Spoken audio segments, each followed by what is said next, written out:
Unchurned is presented by UpdateAI. It is so hard to say that we have met expectations within 1 year. You need 3, 4, 5 years. And unfortunately, CSMs don't do a very good job of sticking with one account for 5 years. And every time there's a new customer success leader in an organization, we know there's a new strategy, there's new priorities, there's a new focus. And everyone wants to put their fingerprint on something and do it inherently different than it's been done before. How do we get these people trained and retrained and continually retrained when everybody's fucking leaving and changing on a consistent basis? So I think, thinking more about being the shepherd or steward of information that then can drive the right outcome for you and kind of put you as the messenger into the other workflows of those departments is kind of a way I've seen, a nice way to kind of build a bit of a step change through more tactical execution, if that makes sense. How do you tactically do that, Alex? I like that. But we've trained the sales team basically to do success planning about what the customer wants to achieve in year one.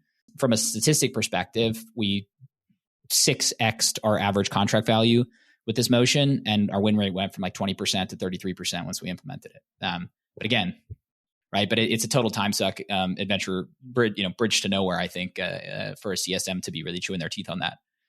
Our CSMs, I don't want them to be heroes.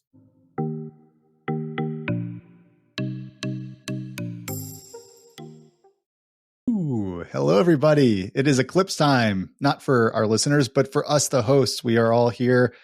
And we're waiting for the skies to get dark. John just left us. I don't know where John just. He's scared of the dark. That's the problem. Yeah, I think he just went to go stare at the sun. It is pitch black here in Austin, Texas. Sorry, Josh. It is. Josh, we're not dark yet. It just keeps getting darker. It's crazy. It is 1:30 p.m. Wow, that's wild. It really is pitch black. You showed us a second ago, and it was like, yeah, well, I know. Even darker. Like I used to be able to see even across the street. I can't even see the yard anymore. Now my walkway lights are coming on outside. This is freaky, man. I'm excited. Michael, where are you?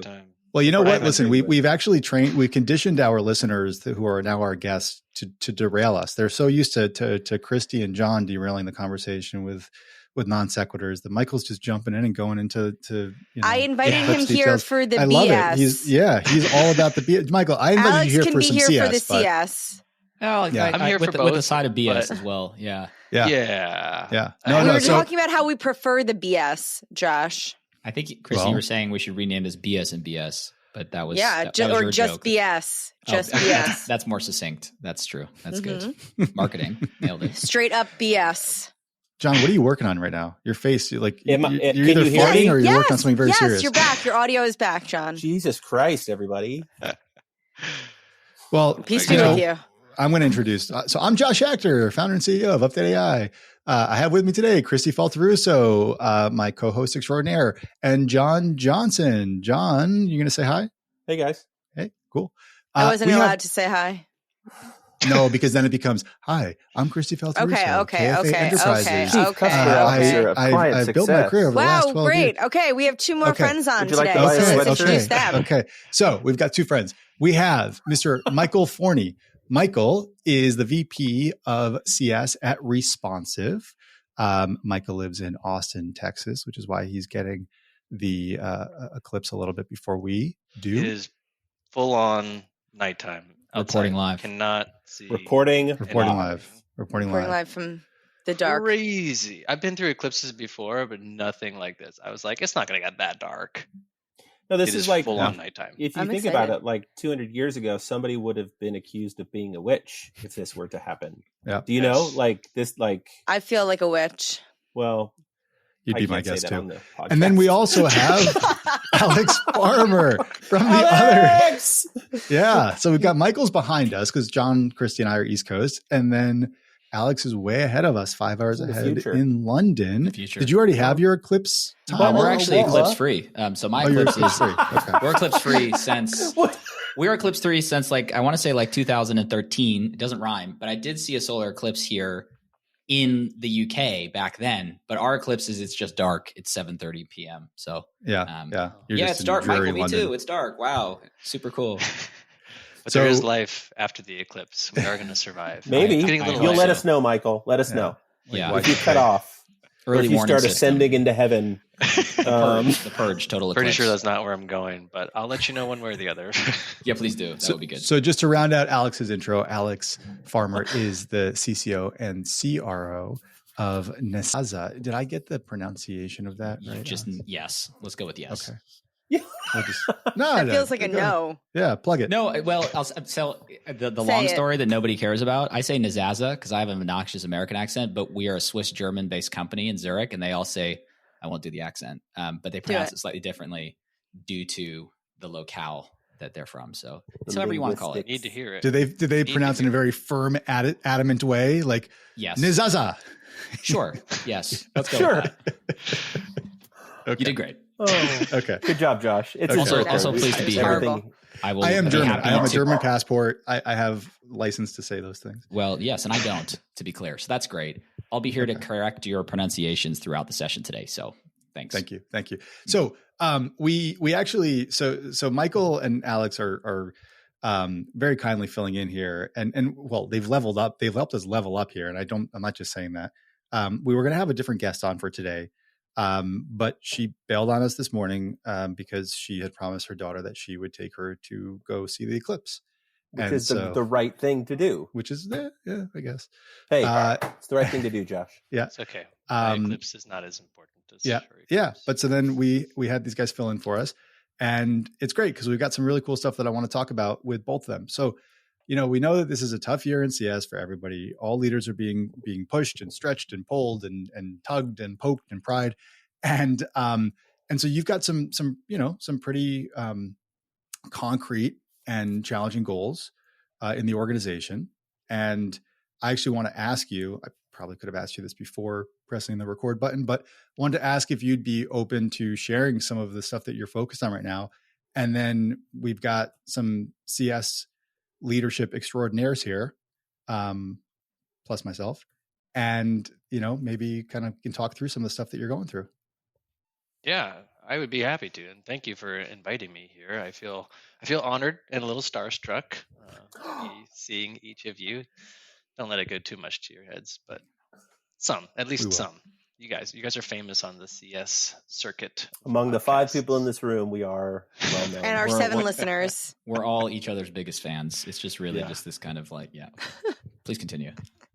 No, I mean, I would say listening to this podcast has actually really helped ground me in a lot of ways, because I think, being in sometimes in a leadership position, especially in a remote environment, it can feel like you're on an island, and it can be a little lonely, and you're like thinking through problems and challenges, and without like a really strong network of folks that you're just always around, you're not having that water cooler talk. So this podcast has actually helped me quite a bit, just to hear like the real stories of what other people are Thanks, are going through, and I appreciate that, and I'll keep listening because of that. Well, wait till the end of the episode before you make any promises. We'll see how badly we fuck this up for you. I'm a commit kind of guy, so I'm going to go ahead and put my money on it, because you'll listen to it. So I'm going to jump right into Eclipses only. Yeah. Let's get at Responsive. Yes, Michael has an incredible product and a great group of CSMs, and he's getting XX percentage GRR. And I'll let you fill in the XX percentage, Michael. Hopefully you're able to. Yeah. Well, we need to. I don't know how much we can talk talk concrete numbers. We're still a private company, but we're getting industry best practice GRR, and it's quite a bit better than some of our others in the space, which is great. But there's still room to grow. Like there's about maybe 3 or 4 percentage points that we still want to get up to be industry like best and top. So you're trying to go from like 65 to 70% GRR, is that it? No, it's a little bit more than that. Michael, you're okay. Our mental math is so bad we can't figure out the number that you can't say. So it's secret. He's doing well. He's doing well. He's not. There's no shortcomings here. He's trying to go from the A to the A plus. So let's just put it that way. Which makes it even more difficult. That is a good way of saying it. Yes, because when you're really scratching at that level, here's the conversation I have with the COO of my company all the time is that the results that we're getting, we believe that they are a good combination of solid product, solid team, team and technology behind it.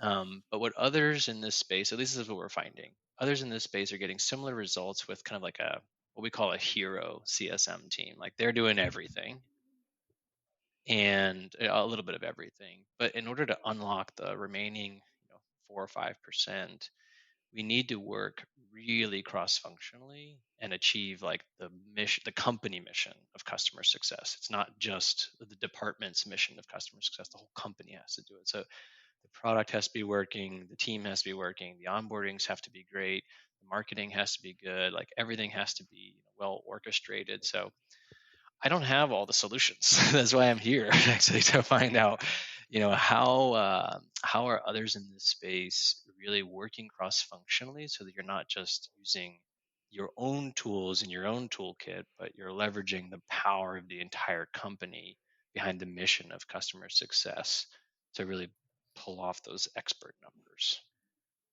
What are the symptoms right now that you see that make you say that you're not getting that company-wide mission of CS? I would say we are getting company-wide CS up to a certain level, and we're just always looking to see how we can unlock more of that. So, but symptoms of, let's say, like common churn. I think I've heard about it on this podcast and others that M&A tends to be a really big slice of our churn, which is some degree in your hands and some degree out of your hands, right? Sometimes Google acquires a company and you're like, well, there goes that customer.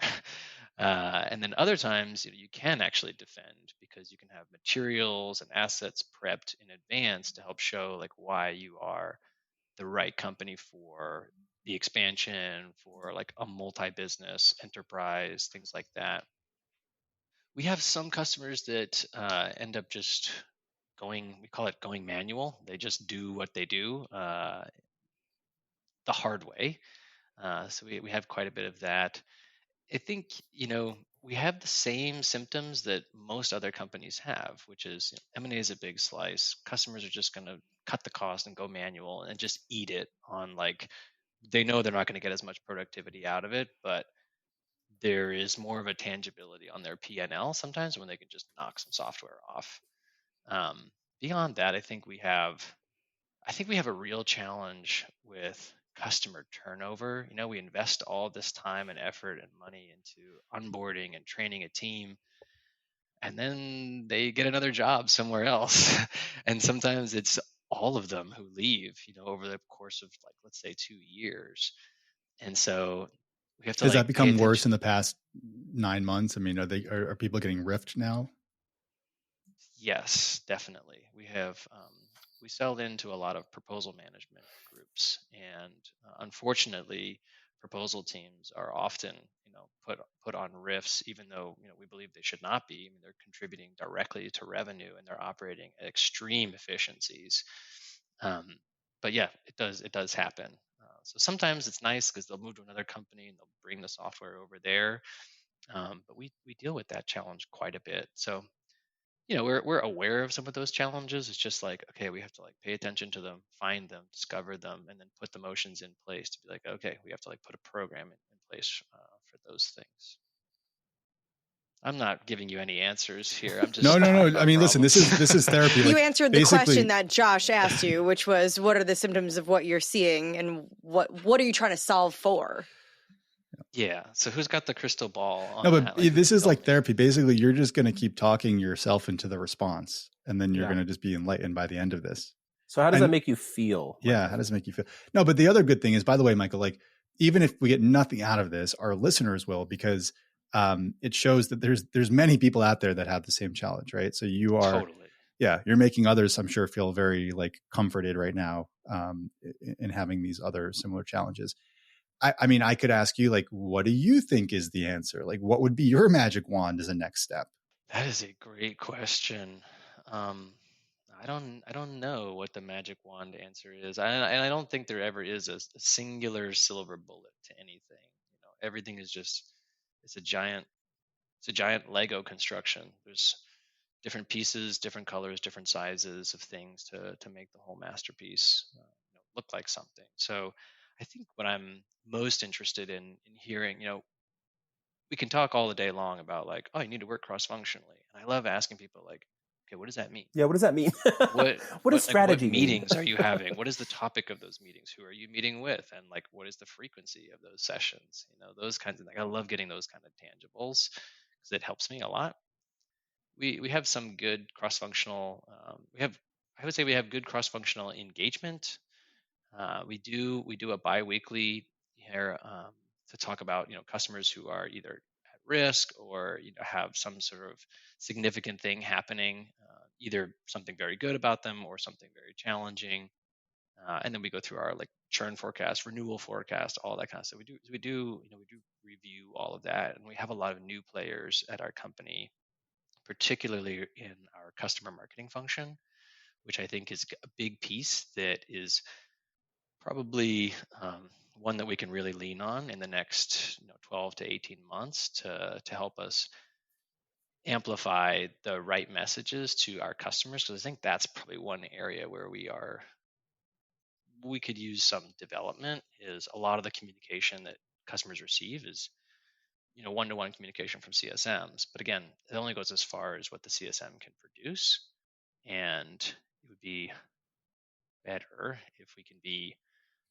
leveraging all shreds of customers, helping to sell their insights and their outcomes to other customers. So I mean, that's just one idea, but anyway, I'm rambling here. Kristi a minute ago started going to the notepad. So Kristi's been taking notes and she's ready to pounce now. Go, Kristi. I'm not ready to pounce, but that is interesting that you caught me catching my little notepad over here. Are you ready to go?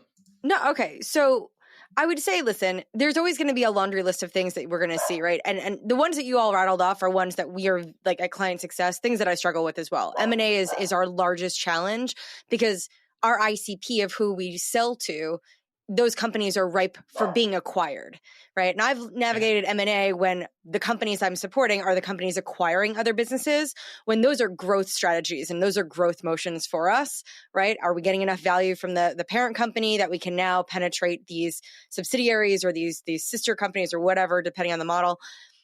At Client Success, I can't solve for the M&A that happens in our business, right? It's not good. It's not going to be a good use of my time. So you talked about some of the other things. And so one of the strategies that I'm focused on is really dialing in on what can I control and influence versus what can I not? And instead of trying to drive cycles around M&A, I ignore it. Not that I ignore it entirely, but it's just not something that I know, even if I won one more deal, it is not going to move me enough percentage points to have a meaningful impact on the business. So I really started to figure out, well, what are the things that I can influence and things that will have material impact? And so one of the things that we're working on with our customers right now is a re-onboarding motion. So to your point, so many of our customers we've seen either turnover in leadership, especially, Josh, to your point, this year, it's been the highest it's ever been. People coming and going almost every 3 to 6 months. And every time there's a new customer success leader in an organization, we know there's a new strategy, there's new priorities, there's a new focus. And everyone wants to put their fingerprint on something and do it inherently different than it's been done before, which means for our software, it's almost a reboot. Now, even when that change doesn't happen, companies are evolving, they're growing, your priorities are shifting, which means how you've onboarded a year, 2, 3 years ago probably means that your program looks a little bit different than it does today, right? So we've actually put together this reboot kind of like re-onboarding strategy in place that tackles both of those challenges for us. So trying to find strategies that allows us to have the most amount of impact. So we've started to do things like identify how many of our customers have been with us for over 24 months and actually proactively look at their analytics around usage, adoption, what are some of the key ways that they're using the platform, and come up with like curated lists and say, you know what, we're going to go after these customers in this order based on renewal dates, based on adoption, and actually start to make a really focused program around re-onboarding targeting, right? And offer it at no cost and just say, hey, listen, it's been a while since you guys had configured Client Success. I think this is a good opportunity for us to do a level set, and we have a program in place that will do this platform success audit to kind of let you know what does your deployment look like against best practice. And then if you want to engage in a re-onboarding, we're going to help you. And here's what that looks like. And so we're pitching it. We make it very clear. This is an investment we're making in your business, in you, no cost. And hopefully it helps drives a different outcome and different motion and engagement. The other one that we do is we also leverage this when we do see change in leadership.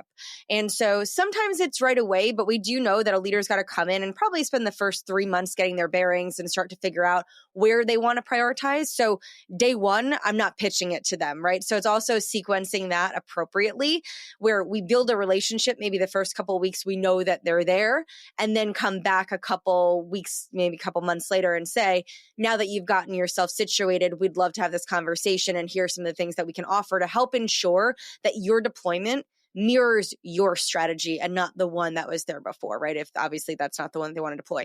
So those are just 2 examples of 2 things that we're seeing where one program designed can tackle those 2 issues. And obviously from a poor adoption standpoint, if we think about that as a challenge, which it is, and I am confident that every company has a little cohort of customers that struggle with that. So even if I went and said, you know what, we're going to go after these low adoption customers as well, that would be 3 different risk buckets of customers where we've got this challenge where one program could solve for that. So I think that's how I'm starting to approach this, is like, what can I do that's going to be the least amount of work for my team, where I'm not reinventing 8 wheels to solve 8 problems, but where I can take one initiative, rebrand it, remarket it a little bit to solve a specific problem, but the meat of the initiative is the same. And so that's been something that we have found has started to get some good traction with our customers. And we have a whole program around it, from the initial even communication and outreach to the platform success audit that we conduct for them, through the re-onboarding motion, which is basically a scaled back version of our full onboarding.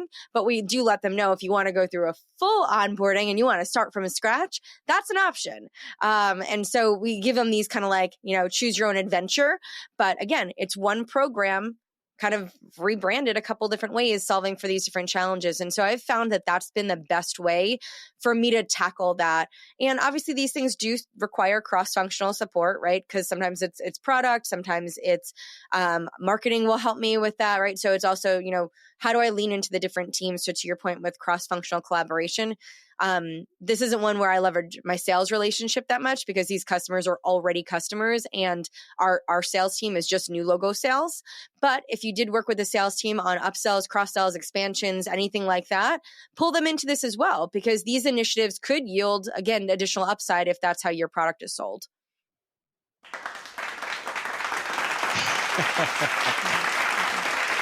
I love it. Kristi, is that your own soundboard? That is not my own soundboard, okay. Alex.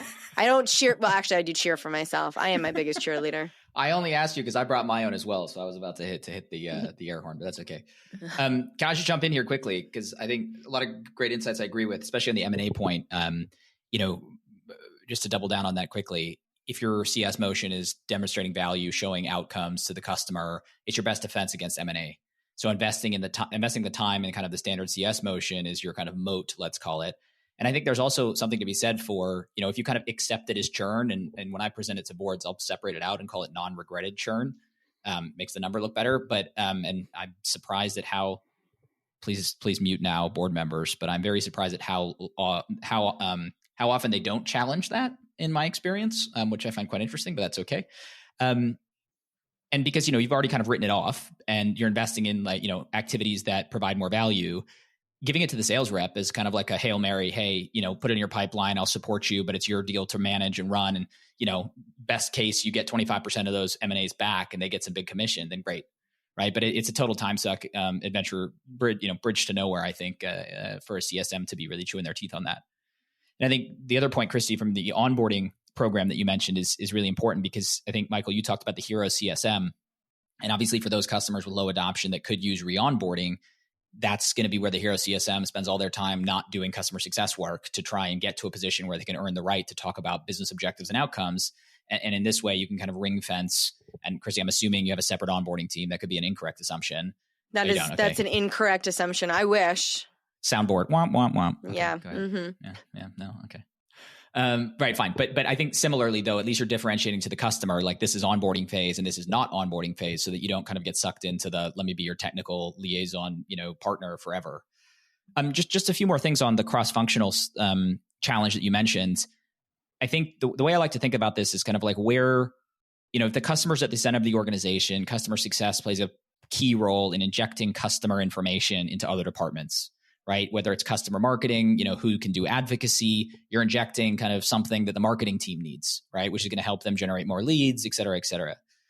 And product and engineering, similarly, I mean, you're injecting, in our example, we're kind of sending a prioritized list of bugs that's owned by customer support. But if the CSM gets an escalation, they'll throw that onto like a list of priority bugs that we'll send the product team every sprint. And it's pretty tactical, but I think we used the menu analogy before. I'm taking a platter and kind of giving it and serving this dish hot to the people that need it.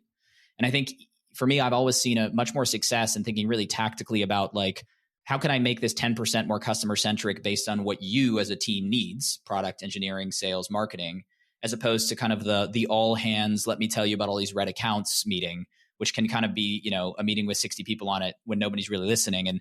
And best outcome, they remember one little anecdote you had from one customer that influences a decision they make in 2 months. Worst outcome, it's a waste of an hour of 60 people's time. So I think, thinking more about being the shepherd or steward of information that then can drive the right outcome for you and kind of put you as the messenger into the other workflows of those departments is kind of a way I've seen, a nice way to kind of build a bit of a step change through more tactical execution, if that makes sense. How do you tactically do that, Alex? I like that. How do you what's the meeting you set I live up? You know me well enough. I live in the tactics and the weeds. Let's just leave it there. Tactically, we have a tag in Jira where it's called top 15 bug, and we add that tag to the Jira ticket that we would like to escalate. Now, knowing just quick thing about Nezasa, we are 70 customers and 60 employees. So these tactics work for our level. Of course, to operationalize something a little bit for large organizations would take a little bit more kind of administration. In larger companies, we would have a CSM be a product champion for a certain area that aligns to each squad, and then they would join and kind of be the one person or somebody in customer success or in support, depending on kind of where the headcount, which team is larger, would then join each sprint planning for 15 minutes, bring, the 5 bugs that the team has nominated, and then kind of go into their workflow. And I do think this principle of, maybe it's a little bit more admin, but like joining their meetings as opposed to kind of creating the all hands red account review, so you have to join mine, I've always found is a much more effective way to kind of get the change that ultimately we need to drive for our customer. So yes, a tag in Jira is the answer. I'm sure you all listen to this podcast to receive, but there you go. That's for product. What about for marketing and sales? We have a field. In HubSpot, we have a set of advocacy fields. And when a customer says yes, we change the field from no to in progress. And that pings an email to marketing. And then once it's done, it goes to yes. And then that's easy to kind of KPI across the company, which customers are advocates, which aren't. And it helps me now leading a sales team who used to annoy the hell out of CSMs asking for references all the time, but not remembering who I told them about last week. They can self-serve in the CRM, which customer should I use, and at least kind of ask, hey, can you introduce me, as opposed to let me tell you for 30 minutes about each logo type thing. So again, kind of, in taking the workflow of the team that wants the information and trying to kind of get into that as opposed to doing, extra work, let's say. Michael, can we step back for a second? And I should have prompted you earlier. Can you tell us a little bit about Responsive, but more interestingly about your organizational setup?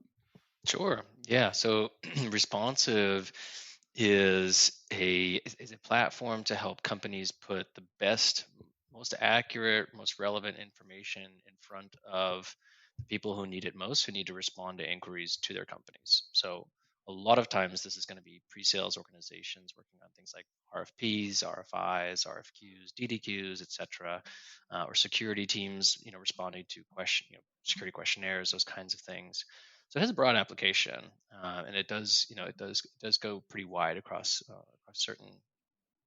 a customer base once we have a deployment there, and it's a very powerful tool. It's it's probably the best in its space. I mean, I'm a little bit biased, but if you look at the G2 reviews, like it is we are exceptional. We have a lot of great lot of great customers. A lot of the Fortune 100 are on there. So we're very fortunate. So the company is very powerful. And my organization, I run customer success, which we do have a separate onboarding and professional services organization. Sorry, Kristi. But that is a separate function, mostly because it's so involved, and so you really need a good group of folks with a dedicated leader, really iterating on that process. I'm thankful for the VP that oversees that, because it's it's a big undertaking on its own.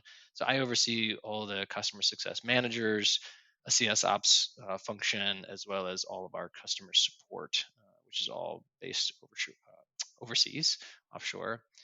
So that all rolls up into me. So it's customer support agents, TAMs, technical account managers, and then all of the CSMs report into me. And about how many folks is it? I think at the end of the year we'll be about 90 in the department. 90. And then generally speaking, what's your coverage ratio? About how many accounts are they managing? Ooh, great question. So we actually changed this a couple of times just in the last 2 years or so. In our enterprise segment, we're targeting about 30 customers per CSM. Mid-market is about 60-ish, which I think is kind of pushing on the upper bounds. We might add some additional capacity to bring that down, because I think getting over 50 just becomes really hectic and hard to manage. I'm sure if any of them are listening, they will welcome that. And then in our SMB team, in fact, Kristi, we have somebody on our team who I think you know, who leads our digital efforts. So our SMB is all digital managed. So it's the pooled CSM concept with, I know you hate this, Josh, but a community, a customer community. But he listens to the shows. Oh my God. Yeah, I mean, he said he did, Josh. I know, but this verifies it. Does he look like a liar? I mean, like Alex, maybe, but not Michael. Yeah, I mean, I love it. Thank you, Michael. Yeah. So and for us, the community was a new motion this last year, and those folks are handling upwards of 300 customers per CSM, because it's a pooled model. But I will say, for us, for a community, it's actually worked really well. We've run almost 50 events just in 6 months last year, digital events, and we have over 40% attendance, and we're getting registrations in the thousands. That's great. So this is just in content that customers are clearly hungry for, that they just hadn't been engaged in this way before. So it is working, at least as far as we can tell. And I know, at least anecdotally, many of our customers have met each other offline, just as a byproduct of being part of the community together. You should CC Josh on all of those emails so that they can tell him directly how much they love communities. No, just to be clear, I actually love community in the way that you're talking about it. I don't like community where it's like, let's just buy like a forum board. Yeah, people call that community. That's what I'm referring to. The cable company community, where I have to go through there to find the phone number to cancel. That sucks. Yeah, that's what I'm talking about. Okay, yeah. That's what I'm talking about. I love what you're doing, Michael. So Michael, with Kristi and Alex, like what resonates, and what they get right, what they get wrong, like what are you thinking? Well, so we are doing a flavor of all those things that you guys mentioned. So to your point, Kristi, around re-onboarding, this was something that we identified sort of like in the middle part of last year, where we're like, all the knowledge at these places with turnover is completely gone. Like, of course, they're not going to be super excited. They don't even know what this is.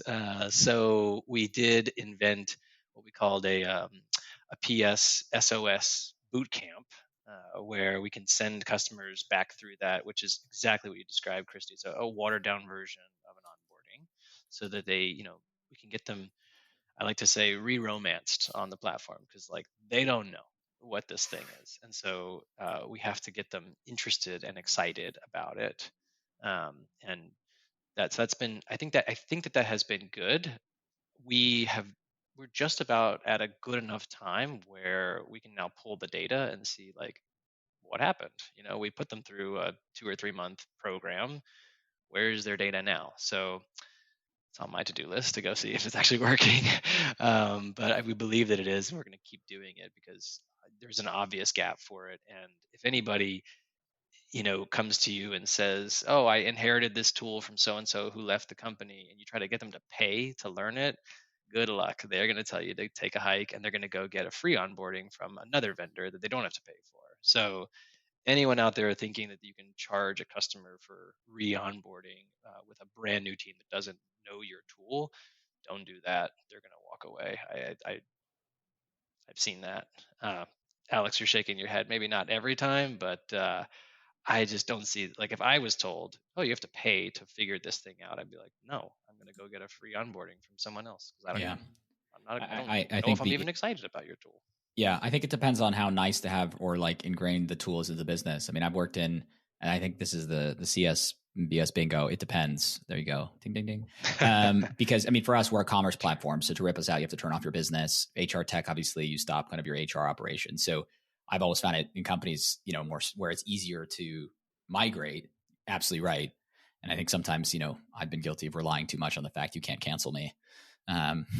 Which is not a great place to be. So I agree with you in principle. It's just tactically sometimes it. Personally, you can be canceled though. Yes, good. And just say the wrong thing on this episode. I didn't do the accent. Okay, Josh. Okay, they haven't canceled Josh yet. I think you're all fine. Good. I want to add one thing, just a perspective that I've been kind of processing as we're talking through this. We actually have something similar at my organization, Michael, at user testing. This M&A thing has been huge.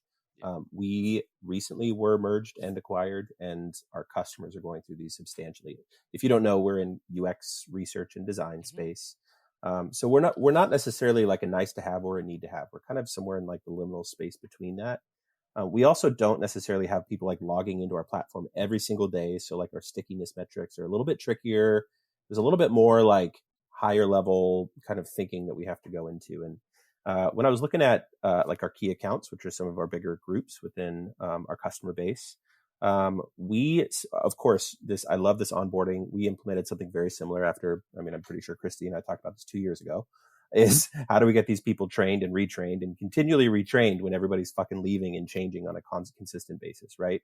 But to that point of like higher and wider, one of the things that we found extremely successful, and kind of to your point, Alex, as well, is how ingrained are you in the process, kind of removing yourself from the software, from the typical, I need to have X number of clicks and X and Y number of logins. But really, like, we spent so much time working with our operations leaders that are building playbooks, that are building process docs, to make sure that our inputs and that our product was baked into their already standardized processes, so that every single decision maker, when they were looking through, well, what do we need? Well, yeah, we're going to merge this team, or we're going to hire a new CS leader, we're going to hire a new ops leader. They come in and you hand them their packet and it says, go to user testing, do these 5 things, right? And so before they even get to that rip and replace, before they even get to that acquisition and look at budgets, they actually have to change the process themselves before they even get to getting rid of us. And most of the time, what we've found is having the opportunity to actually completely remove ourselves from, like, our CSMs, I don't want them to be heroes. They'll be a hero one day, but if that moment of heroics doesn't lead to completely changing the conversation to, let's talk about your operational processes so that we can ingrain ourselves in. And we fly in and do like workshops all of the time. I create workbooks and playbooks for customers in their language, and we host them for them, so that there's, the decision has been made before it even gets to the contract stage. And that helps us with kind of that red flag warning to say, if people start coming to us saying like, I don't know when to use you, I don't know how to use you, that's an indicator for us that either somebody's ripped out the process, so that we know that we have to engage our executives or our leaders in a different level, or we're just not there yet with the maturity level, right? So when we segment our customers, we have like a maturity model of how ingrained in their process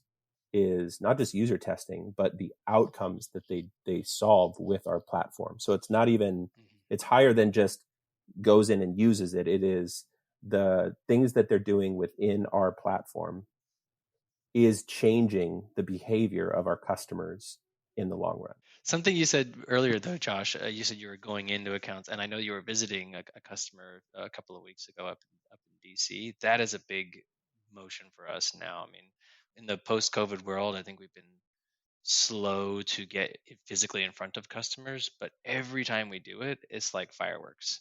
It's like there's all these unintended little side meetings that happen and people that you meet just because you're in their offices. Like, I think that's going to be another big way for us to bolster our connections, at least with strategic customers. Well, and also, Michael, I mean, forward. you mentioned that the applicability of the platform is not for one certain department, right? So the value of kind of leveraging the partnership you have, but then why don't you invite the ISO response team in the IT department, right? That kind of pivot motion, I imagine, is super valuable for you guys as well. It is, yeah. And thankfully, we have an account management team that is responsible for all the upsells and cross sells. So there is a lot of like cross talking that goes on where, if we can penetrate with one department, there's obvious then white space on the other departments that we don't know yet. Yeah. I just think you need AI that brings in the voice of the customer and shares it across the multifunctional organization. This is what I'm asking for. Yeah, there's an app for that. There's a website for that. Hey everybody, it's Josh. I'm taking a quick break from the podcast to tell you a bit about UpdateAI. I started UpdateAI to solve two major challenges for CS teams. The first is that we save CSMs 4 to 5 hours per week with our productivity through AI. Secondly, we give leaders a window into all the conversations across each account and the entire portfolio. So we help knowledge transfer, we help increase the coverage model of your CS teams, and we help you detect emerging patterns in what your customers are telling your CSMs across all the risks, product feedback, advocacy moments, and expansion opportunities. So come check us out at www.updateai. It's completely free to sign up and trial. Okay, so I want to pivot the conversation actually now to Alex. Alex, you and I were talking this morning, and I found your approach really interesting and said, hey, come on and share it with the rest of us. So, and Michael, maybe this will be something that can inspire you as well. Alex, you were CCO, you are CCO, you were promoted to CRO, you're some combination of the two, and you've set up your pre-sales motion to be something that will set up your post-sales motion to be most successful. So tell us a little bit about that. Sure. So, it's been an interesting 6 months. I made the change September 1st. So we have kind of 2 quarters done. It's been, I think my hairline's receded in the last 6 months more than it has the rest of my life, but that's okay. My eyes are down here. Please don't look up here. So it's been really interesting. And I think maybe I could caveat all of this by saying, I have a sales team of 2 reps and 2 SDRs. So to do change management takes, a 2-hour training session and isn't like a big kind of enterprise motion. So it's easy to kind of test, learn, experiment. Context-wise, we as a business, we're a travel tech company. We sell basically think Shopify for travel agencies or tour operators. So bringing all of their products online so you can book your one trip in a single basket. That's what our software does. And we had been kind of in between selling to big enterprises and much more like SMB type customers. We had a bit of a summit back in like early 2023. We kind of came up with a plan, we need to really start moving up market because we're like burning the candle on both ends, blah, blah, blah. So the kind of precursor to all of this unification was we canceled all of the simplification. We canceled or deleted the bottom 3 of our 6 product plans. So we had 3. We raised the price of the entry-level plan that remained. We doubled it. And we kind of transitioned from a more transactional motion to a much more enterprise value selling motion. And the reason I'm kind of going back this far is because that's what we needed to better align a sales organization that had been targeted on velocity, sales cycle length, and things that really just encourage, shortcutting and fast deal close on smaller price points, which then did not align to a customer success motion that we had quite a complex product that has a separate onboarding team that takes 2 to 3 months, and a customer success motion that's really trying to kind of quantify business outcomes, which, to be fair, is easier than for some organizations because we are literally a commerce platform. So I can see how much money you're making. I can see your conversion rate. I have a direct tie to revenue because money comes through the platform, right? So we had a real misalignment in terms of how we went to market and how we took care of customers. So in the last 6 months, we've done a few things. One, we had kind of this big summit with marketing, sales, previous sales leadership, and the CX team, and really sat down and zoomed all the way back. It wasn't so much an ICP exercise. It was basically, what are the 5 business objectives our customers are trying to achieve? And that's where we started from. Our website, if you can spell the name of our company after hearing Josh pronounce it so correctly, is not updated yet. That's kind of in the works and should be done in the next month. But it will have the classic, like, the product drop down and then the solution drop down, which will be increase your revenue, optimize your, manual processes, increase conversion rate, whatever. But that has all been stuff that we were talking about in the post-sale motion for quite a long time. So there was just kind of this unification to make sure that our marketing was not doing kind of fancy, pointless brand marketing, but rather direct demand gen focused on business outcome. And then the sales team will kind of go from there. The discovery process is all interviews about the company, right? We're not doing any demos. We minimize demos. We refuse to talk to the IT person. I mean, I'm kind of teaching basic sales techniques, but it's been a learning experience for me. But I think the most important thing is that we actually do discovery and value selling in a success plan. So the marketing material is talking about hypothetical value that gets the right fit customer talking to a sales rep. But we've trained the sales team basically to do success planning about what the customer wants to achieve in year one. Our solution proposal starts with a success plan. We won't do a demo until the executive sponsor says, yes, these are our business objectives. And it's a very elegant handover motion to the CSM, because then the success plan that, at least in my experience, they struggle to kind of find the lane between the onboarding team to talk about in the first 3 months is actually already done. The onboarding team can then set the system up with success in mind. So you're connecting back to the business objective. And the CSM has a very easy kind of handover to say, hey, these business objective, it's been 2 months, you're about to go live. Is this the right one still? How should we change this? And we kind of keep that motion going. From a statistic perspective, we 6x'd our average contract value with this motion, and our win rate went from like 20% to 33% once we implemented it. Dude, that's awesome. Yeah, but 2 sales reps. So it's been great to experiment, but the change management was much simpler, I guess. That's our unfair advantage, being quite small and nimble. What do you guys think? Still, I mean, the results are awesome, and the fact that you're thinking about all those things is great. I kind of wonder, and maybe this is a question for you, John, on the concept of success planning. How closely do you pin your customers to the let's say like the concept of value that they had coming in, and then you fast forward 6 months or 12 months down the line? Like, are you adjusting your success plans based on what's happened? Are you always pinning to what the original expectations are? Yeah, I like to think of this as honestly, our success planning, and in general, success planning should be like any relationship that you build, right? You have your first date. You kind of just set out what you're looking for. You set out why you bought, why you said yes, why you swipe left or right. And as you kind of grow and you get to know people, you have to absolutely adjust not only your expectations, but also your asks. And you have to come in with a decent frame of mind that this is going to change, right? I mean, parents going to get cancer, or they're going to lose their job, or they're going to get a promotion, or they're going to have to move to Europe, right? All of these things, it cannot be static and stationary. And I think where the problem has come in with success planning is that it is a one sheet template that, some website sent to a CSM somewhere, and they filled out their forms, and then it lives on Salesforce. And that's just utter bullshit.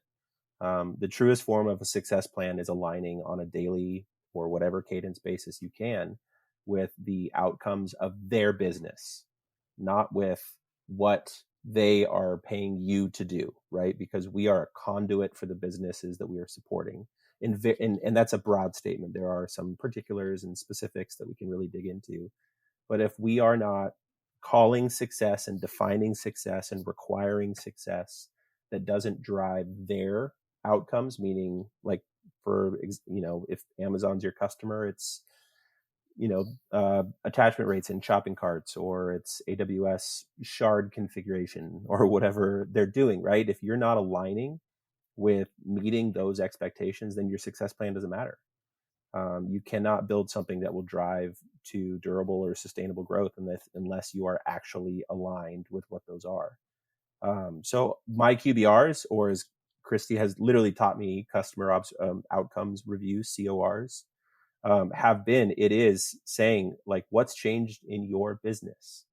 And if there's white space between how they use us and how we as experts of our product see they can use us to drive their growth and their outcomes, that's where we fit in. And that's where the CSM works with the services team or the sales team or the marketing team or any of these other organizations to say, yeah, you're meeting your goals at 80% of whatever it is, whatever marker you want to use.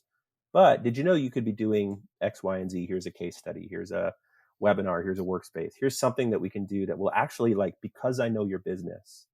And this is the problem I think that I have with kind of the market that we're at, where CSMs get cut really easily, or we move books of business really easily, because just like dating, like sometimes you're going to marry the person on the first date, but by and large, it takes a really long time to get to know that person enough to say, this is value. And that first year contract, it is so hard to say that we have met expectations within 1 year. You need 3, 4, 5 years. And unfortunately, CSMs don't do a very good job of sticking with one account for 5 years for a number of reasons, right? So if we're not actually looking at the maturity of our customer and the knowledge that they have in their business, and our CSMs deeply understanding their specific customer outcomes, then we're only going to be talking surface level. It's going to be really shallow. And the offerings and the outcomes and the support that we're bringing with these success plans, whatever we write down, is going to be incredibly shallow. So day 1, use the platform. And then day 795 or whatever it is, like, you're scouring the S10, filings and understanding CEO metrics and all these things, but it has to accumulate and grow.